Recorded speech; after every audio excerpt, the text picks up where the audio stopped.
All right, it's 5:02. We're going to call the meeting to order. I'm going to go around with the names of who everybody is on the committee. My far left is Doreen. Beside her is Dan Sauve. You know Corinne. On my far right is Matthew Child, the vice chair, Bill Baker, our recording secretary, Marcia Bakta. Yes. And in the back is Lori Chadwick and Ian Rawlings. First thing we do now is land acknowledgement. Do you want to say that, Gwen? Thank you, Mr. Chair. So we acknowledge that this land is the traditional territory of the Three Fires Confederacy of First Nations, comprised of the Ojibwe, the Ottawa, and the Potawatomi people, and of the Huron-Wendat peoples. We value the significant historical and contemporary contributions of local and regional First Nations and of all of the original peoples of Turtle Island who have been living and working on the land from time immemorial. Any declaration of conflict of interest? Not seeing anything. We'll move on to published agenda. I'm asking for a voluntary deferral of agenda point 6.1 to April's meeting. If someone would happily motion that. Motion by Doreen and seconded by Dan. Anything to add, or are we all go with the adoption of today's meeting of March 19th? We good? Motion by Matthew, seconded by Doreen. Adoption of the February 13th meeting minutes. Doreen and Bill. Oh, you're good? Yeah. All right, let's move to the reports. As we're moving to application A0524, 326 Center Street, Ward Essex, Ward 1.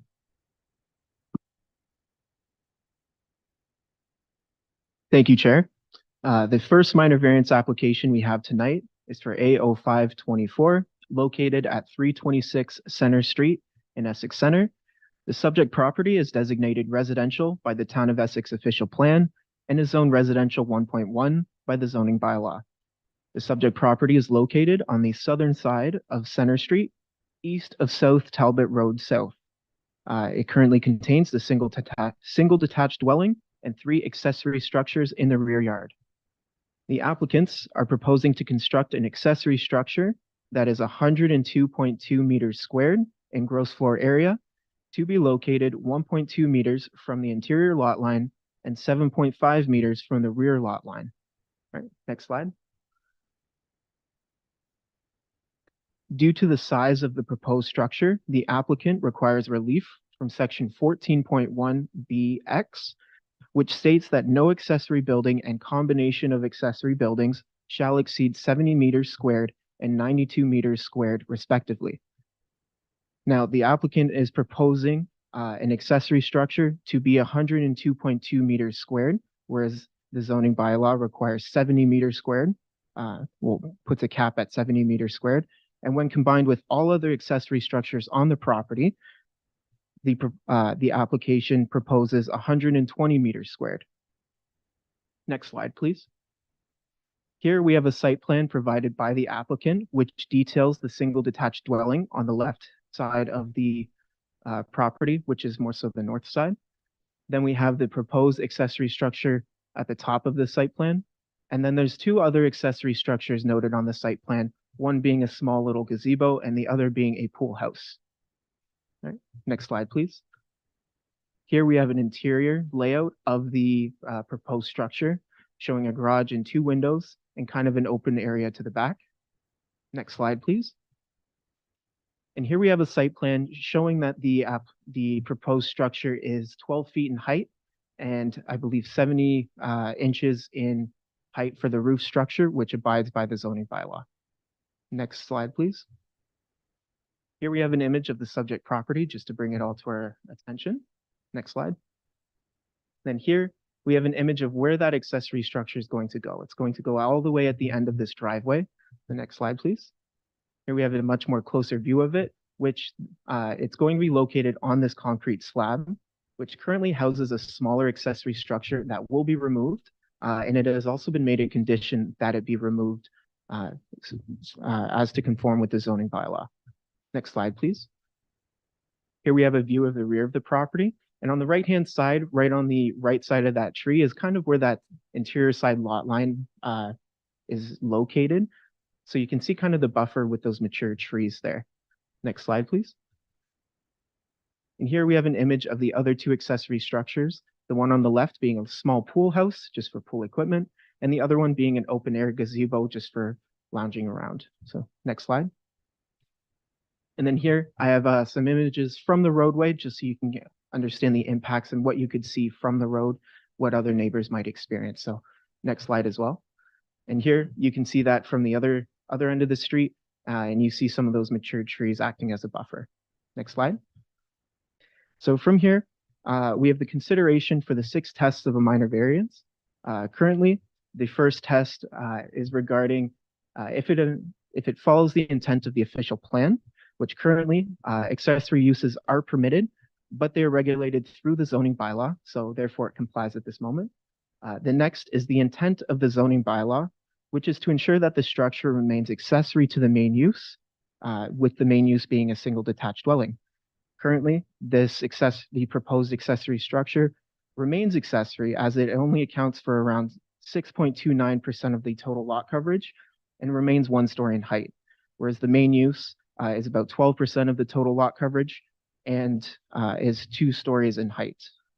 The next test of a minor variance is whether it's minor, and we look at both the qualitative and quantitative impacts. So right now, the subject property is actually 3.5 times larger than our standard residential 1.1 lot. With the proposed structure, this does also maintain all other zoning regulations, and it's even set back from the rear yard far enough as if it was considered the main use, which is 7.5 meters, whereas an accessory structure only has to be set back 1.2 meters. So from here, we also have the test of if it's appropriate and desirable for the land use. We've deemed that it is appropriate and desirable as it provides vehicular storage, general outdoor storage, and some kind of workspace outdoors, whereas this property currently doesn't have any vehicular storage.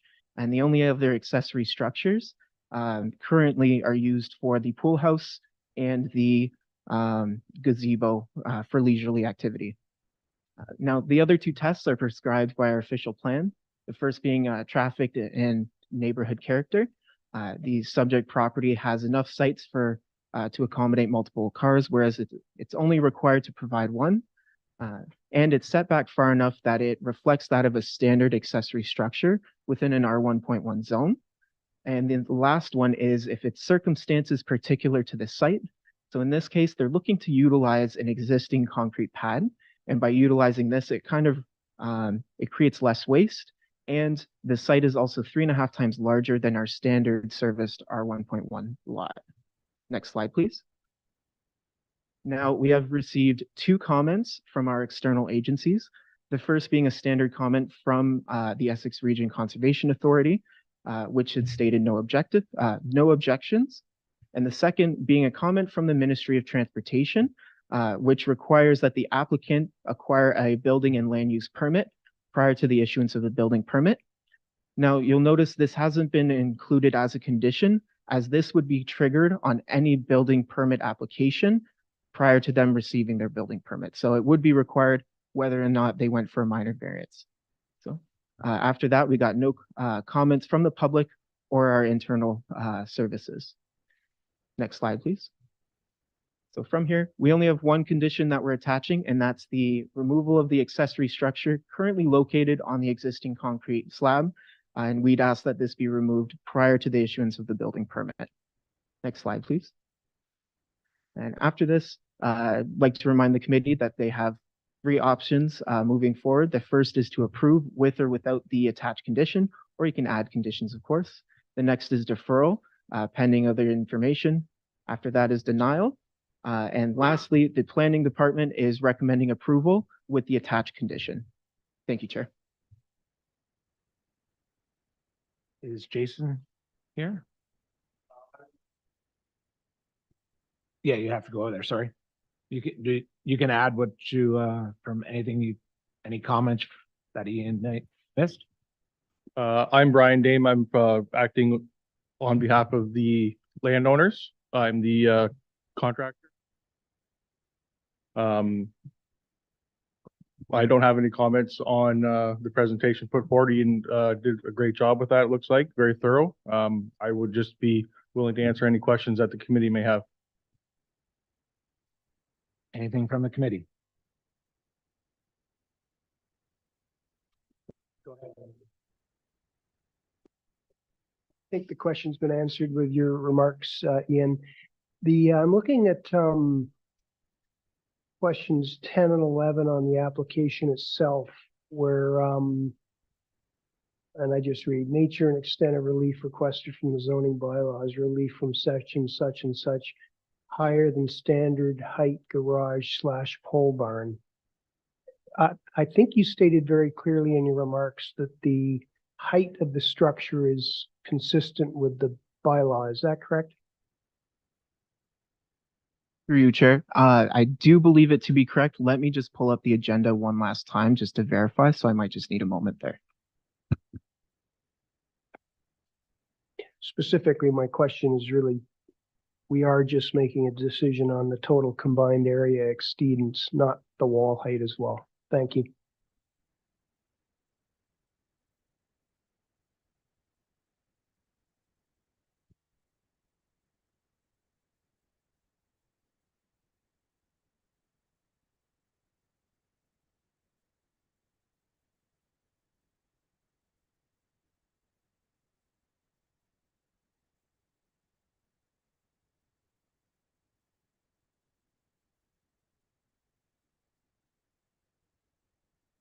Through you, Chair. Yes, we'd only be making a decision based on the gross floor area of it and not the height. It does comply with the height, although that was mentioned in the application.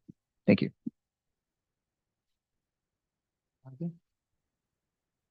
I've got a question for you there, Brian.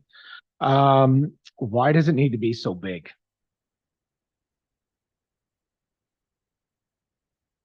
Indicate that utilizing the space for as a two-car garage, as well as a small workshop.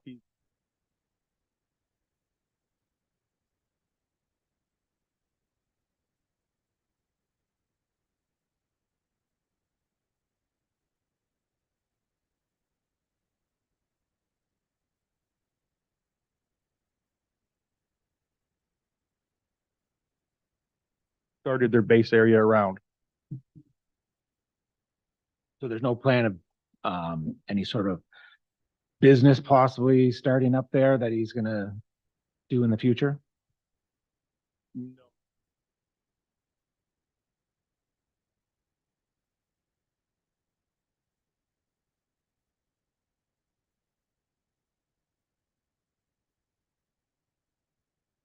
Last question, what are you planning to do with water?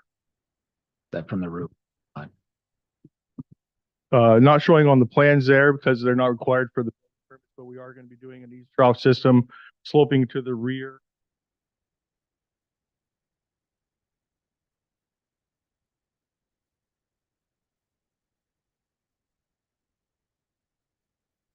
Anything else from the committee? Can I have a motion? Go ahead, Matthew. The staff condition. Green, all in favor? Okay, motion passed. Thank you there, Ron. You can leave if you want to. You don't have to stay for that. All right, all right.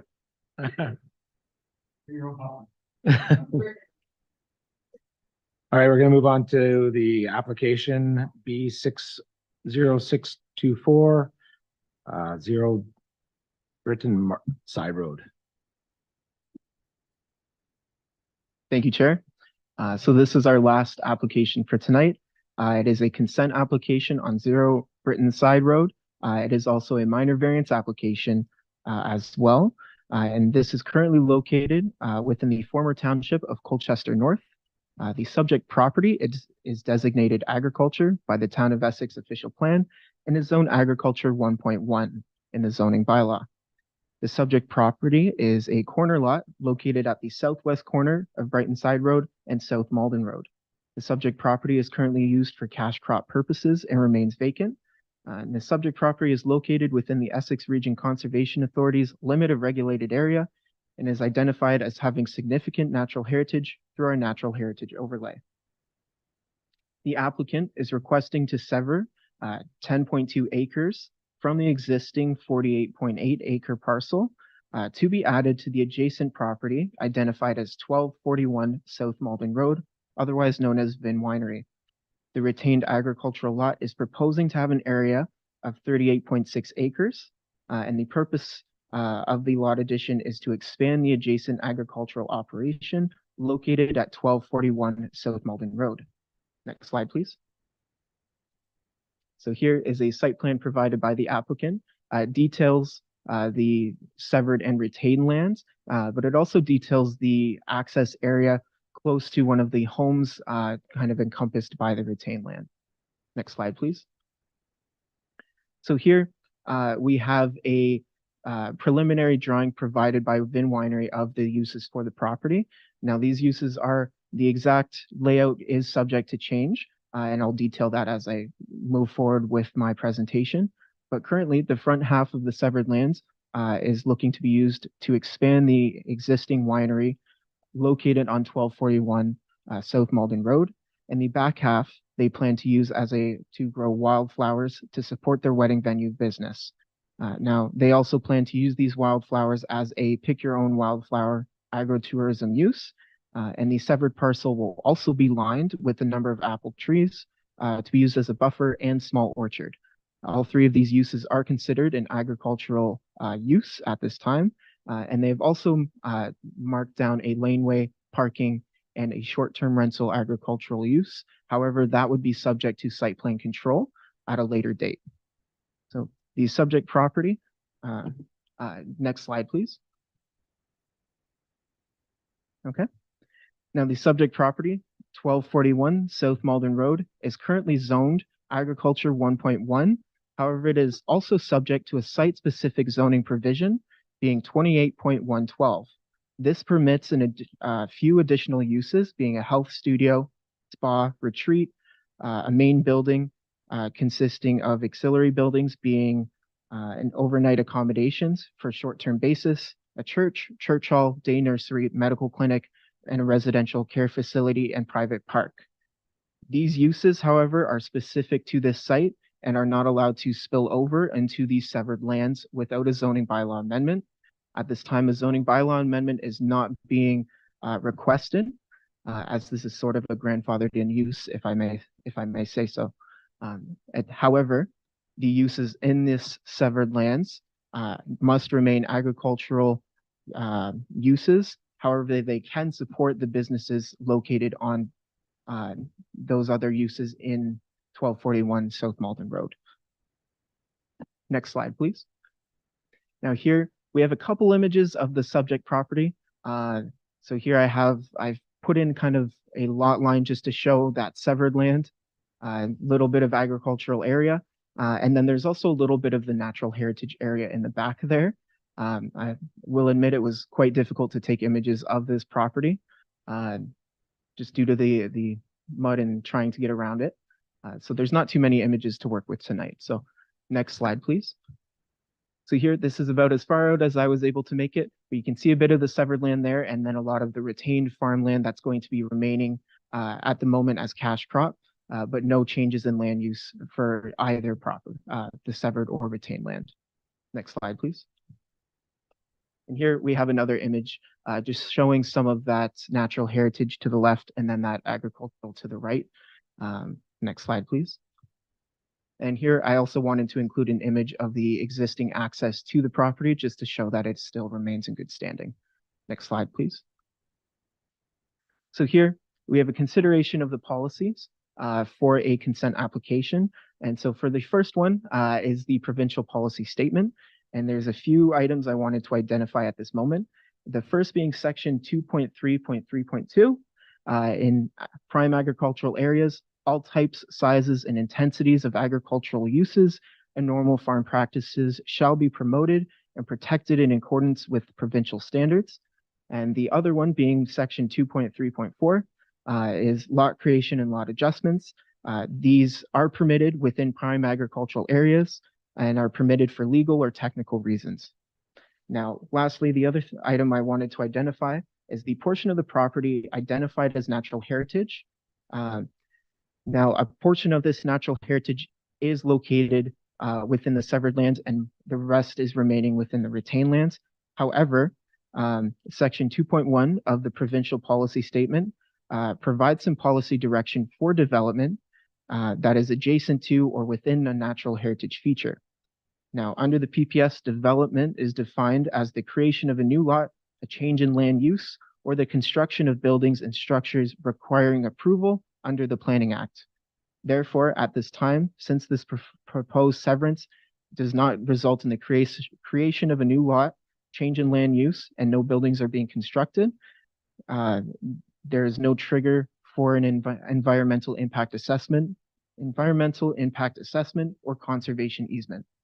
However, should the application move towards site plan control for things that were identified earlier, such as the laneway, parking, or agritourism, that's when we would trigger an environmental impact assessment and take proper measures at that time. Next, oh, wait, no, sorry, same slide, sorry. Now for this, in addition, a minor variance is required to identify the reduction in lot area, as we see quite often within the agricultural A1.1 zone.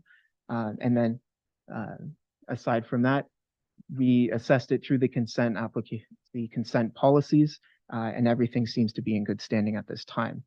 Services are available for this property, such as municipal water. However, there's no municipal sanitary at this time, and there remains to be drainage and adequate drainage at this time as well. Next slide, please. So here we have the requirement for a minor variance, which is section 13.1, which recognizes the reduction of minimum lot area. As the applicant is, the retained land is being reduced from 48.8 acres to 38.6 acres. Next slide, please. Now here we have the consideration of the policy for the minor variance. Now at this time, the severance is being proposed to separate two farming operations that differ in intensity. So right now there is no change in land use designation or permitted uses under the official plan or the zoning bylaw. We're not creating a new lot. We're simply just adding land from one to the other. And it's actually going to increase the viability of the neighboring property receiving this land, being 1241 South Malton Road. After this, we have if this is considered minor, and as it's separating two different intensities in agricultural operations, we deem that this is minor, and we also deem that it is desirable for that fact as well. From there, we move on to if it impacts the character of the neighborhood or impacts traffic or parking patterns. Now, things like traffic or parking, we don't anticipate any impacts at this time. And should the application go through site plan control, we would review that much more in depth at that time. As for neighborhood characteristics, there wouldn't be any noticeable change as there's no change in land uses. After that, we have circumstances particular to the site. Now this minor variance is required due to the zoning of the property and because of the consent application being requested. Next slide, please. From here, we had only one comment from the external agency, being the Essex Region Conservation Authority, and we received no objections at this time. From there, we also got no public comments at this time or internal comments either. Next slide, please. From here, we have our standard conditions that the parcels be merged. Applicants have 2 years to fulfill, drainage apportionments, and etc. Next slide, please. And from here, I'd like to remind the decisions that could be made today, either to approve the application, with the attached conditions, deferral, denial, and from there, we are proposing that the application be approved, subject to the attached conditions. Thank you. Does Casey or Nicholas Martin have anything to add to the? Please go to the back of the room and. Mhm.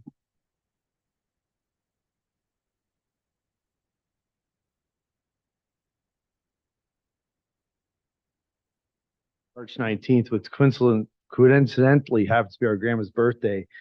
So I just want to thank you to the Committee of Adjustment for hearing our application today. Thank you for the Planning Department for helping us prepare the application. It wasn't always an easy process.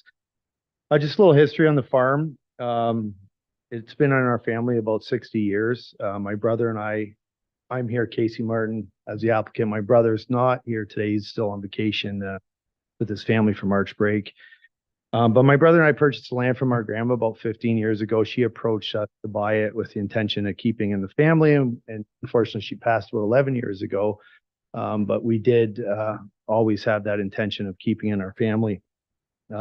She purchased in her 30s as a single mother with 4 kids. She actually farmed the land. You might have remembered Gerarda Oliver. Gerarda Dunlop was her final name. But she was an independent woman, and my brother and I eventually lived in that farmhouse as well for a number of years. And then when my dad built a house on the same farm. So there's some sentimental value in this property for us. Obviously shared cropping, what we've been doing, it's not a lucrative business. And with the rising interest rates the last couple of years from a financial standpoint, we haven't had a successful farming operation. We got as far as approaching some real estate. We got some letters of opinions. We were seriously considering listing the property for sale. And by chance, we caught wind that the Vin Winery was interested in acquiring some additional land for agricultural use. So we met with Jordan and his brother Josh, and we ended up making a deal that worked for both of us, giving them the extra land they needed, as well as allowing us the opportunity to keep the majority of the land in our family. So it's important to us today, and working through the application process with the planning department and reading the report for the first time today, we're happy to see that our application conforms with the provincial policy statement. It meets the requirements of the County of Essex official plan and meets the requirements of the Town of Essex official plan. And we're happy to see that your recommendation was that this application be approved. So it's an important application for us, and we're hoping for a positive result. We hope the Committee of Adjustment gives us lots of yays, but at the same time, if we get a negative result, we're definitely here for the long haul, and we'll be prepared to come back if we need to. So thank you, and hope for a good result. Questions from the committee? Not seen. Oh, go ahead there, Bill. Mr. Chair, the question is really more so to the administration, and it's for the future proposed usage. Was there a proposed access to the new property? I think I saw a slide to that. Because I guess my only issue and concern would be to the natural heritage area or setting area there. And is there a swale in there in terms of drainage at all? Mr. Chair. So on that image that I had shown on screen, it did show a laneway. However, I have discussed with the applicants I would say the difficulty in installing a laneway there. So that's one thing that they wanted to revisit, because right now this is a lot addition, so we're not creating a new lot. And the current lot, 1241 South Malden, currently has an access. It has a culvert that goes over a major drain, which also fronts this severed land and the retained land. And so if the applicants would want to put in, the individuals receiving this land, if they would want to put in a new access, they would actually have to go to council to request that second access. And then they'd also have to explore drainage works such as an engineering report and installing a new access. So that is something that they are reviewing. But at the moment, no, that is not something that they're looking to pursue. Any questions or comments from the public? Okay, I'm looking for a motion. Oh, do you have a question? Sorry, Matthew. Go ahead there, Matthew. you, Mr. Chair. The applicant, there's a question about, I'll just read it. Have there been any previous severances of land from the parcel? And yes was selected. Is there any context on that? What was the severance, and does it have any bearing on tonight's discussion? Thank you, Mr. Chair. So there was a previous severance to this to the parcel identified with Vin Winery. Okay, so not on this parcel that we're considering tonight. So Vin Winery did have a severance previously, and that is, I'm assuming, what is being referred to. Or perhaps the applicant can verify on the, do you have the application in front of you? Okay. Which question is it? Question number 16 is just the question that the application asks is, have there been any previous severances of land from this parcel? And yes is selected, so. Okay. So that application would be referring to the previous retirement lot that would have been severed off many years ago. I'm sorry, I don't have that information. Sorry, I was thinking of Vin Winery there for a second. So the subject property would have had a retirement lot that was severed off many years ago. And that would have been prior to the restrictive zoning, for instance, that happened in 2014. That's helpful. One more question, I guess, and maybe more for the Jordan and Josh, who will be receiving this property, as I understand it. And if could we get the air photo back up, Marcia? If you got it handy. And the question relates to the natural heritage feature on the property. Yeah. So there's a little bit of the, sort of the north end, right, of the natural heritage feature on the property that we're discussing.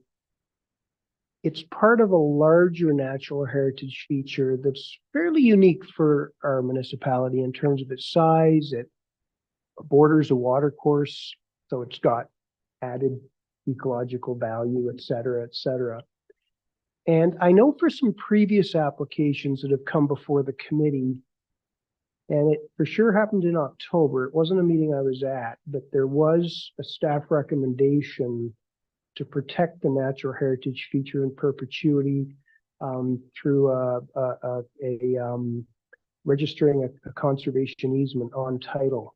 I think you spoke to this, Ian, that that technically isn't triggered in this case because there's no new lot.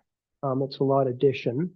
So that's understood, but I'm just wondering if, well, two perspectives. One is if you give any consideration to this beyond Ian's comments, and if you have any perspective you'd like to share, and or whether Josh and Jordan would be interested in signaling any interest you might have around protecting that natural heritage feature in perpetuity, which seems very well aligned with some of your stated objectives of the property in terms of the agri-tourism business and so on and so forth. So it's more a question. Thank you. Yeah, go ahead. Thank you, Mr. Chair. And that's an excellent question.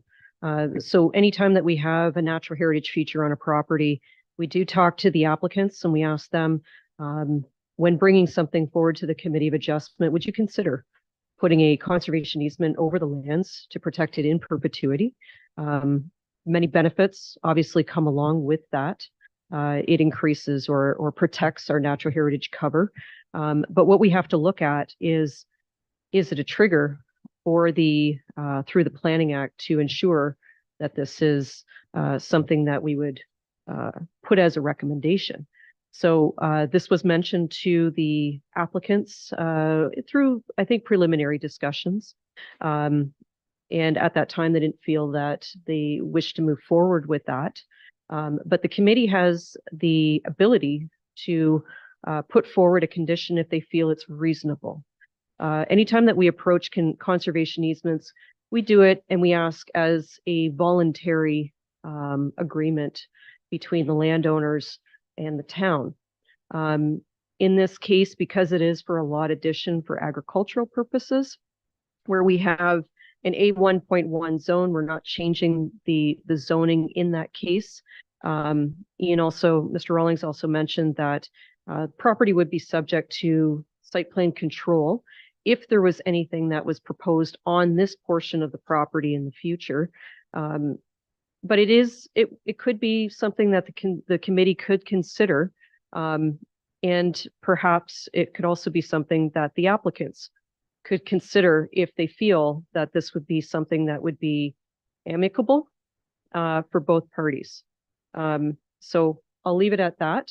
And I see Ms. Chadwick may want to add something to that. Mr. Chair, to add on to Corrine's comments, the property next door to be added to essentially this lot is undergoing an application for site plan control. We are in the process of identifying terms for a natural heritage review or an environmental impact assessment, an EIA. The EIA has been triggered due to development on the Vin Winery property and proposed development on that property. And so the EIA and the scope of that EIA is currently underway. And how we're scoping it is now knowing that this is a proposed lot addition as a part of the bigger picture. We don't want to be narrow-minded and narrow focused just on Vin's current property, but we will be expanding that scope to include this future lot addition. The EIA, as you would know, does review impact and sets also certain conditions such as setbacks from the natural feature and any mitigation if required and if recommended through that EIA. We would also, the town of Essex is required, as now delegated under, I believe it's Bill 23, to do our in-house review as opposed to sending it to IRCA. And so we would actually do that review through an expert peer reviewer. And that expert peer reviewer we have already retained to work with the applicant on an EIA. So not only to set the terms, but also to do a peer review.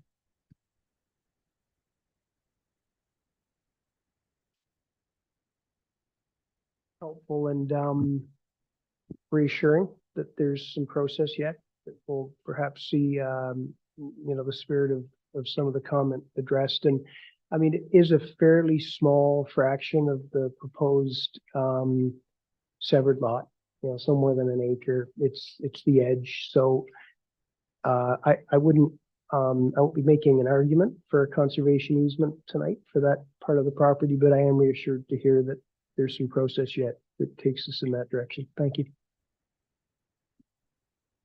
Questions, or can I look for a motion? Motion?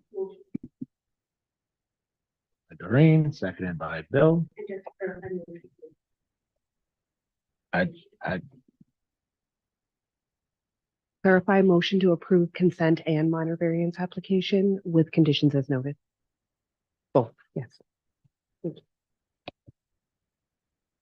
all in favor? Motion passed. I just want to make sure this thing, so we're good. Congratulations. And now I'm just looking for motion to adjourn. Doreen and Matthew. All good. Thank you. Have a good night, guys.